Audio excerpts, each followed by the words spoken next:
Maraming bayan dito sa Bulacan. Lahat ay natatangi, lahat ay mayaman sa kanya-kanyang pagkakakilanlan. Ating kilalanin, Santa Maria, Bulacan.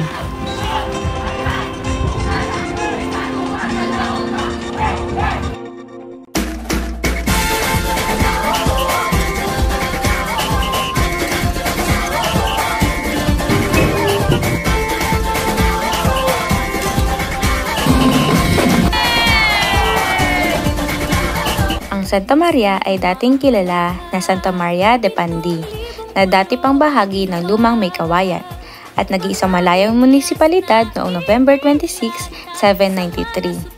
Ang bayan ng Santa Maria ay hango sa mapaghimalang berhen na si La Purisima Concepcion o Santa Maria kung tawagin. Ang bayan din ng Santa Maria ay kilala bilang Chicharon Capital of the Philippines. May mga natatangi ding pagkain gaya ng puto lansong, mas kilala bilang piche-piche, arroz caldo valenciana, pakumbo o bocayo at iba pang mga kakanin na isa rin sa pinagmamalaki ng Santa Maria. Kilala din ang Santa Maria sa kanilang kabuhayan na paggawa at pagtitinda ng paputok dahil kilala ang bayan bilang isang firework capital of the Philippines.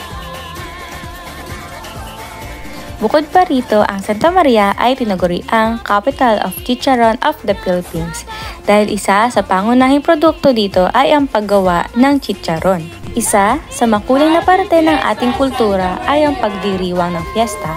Ngayong taon, sinalubong natin ang kapistahan ng napakasaya. May mga iba't ibang parada rin na nakiisa na nanggaling pa sa iba't ibang bayan na may kabuuang 16 na banda na may suot ng makukulay na kasuotan at magiliw na sumasayaw.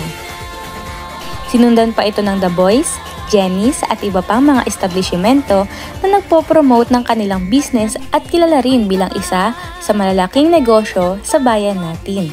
Makikita din natin dito ang iba't ibang kakanin sa gilid ng kalsada. Isa dito ang tiyak na pasalubong pagkatapos magsimba, ang tuge.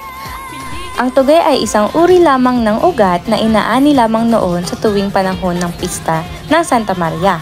Nakasanayang nabibili sa paligid ng simbahan, kaya't karaniwang nagiging pasalubong ng mga namimista sa Santa Maria tuwing piyesta ng La Purisima Concepcion. Talaga namang napakasaya ng fiesta sa Santa Maria. Kaya naman tara na, ating ipagbunyi, bayan nating natatangi, Viva Santa Maria!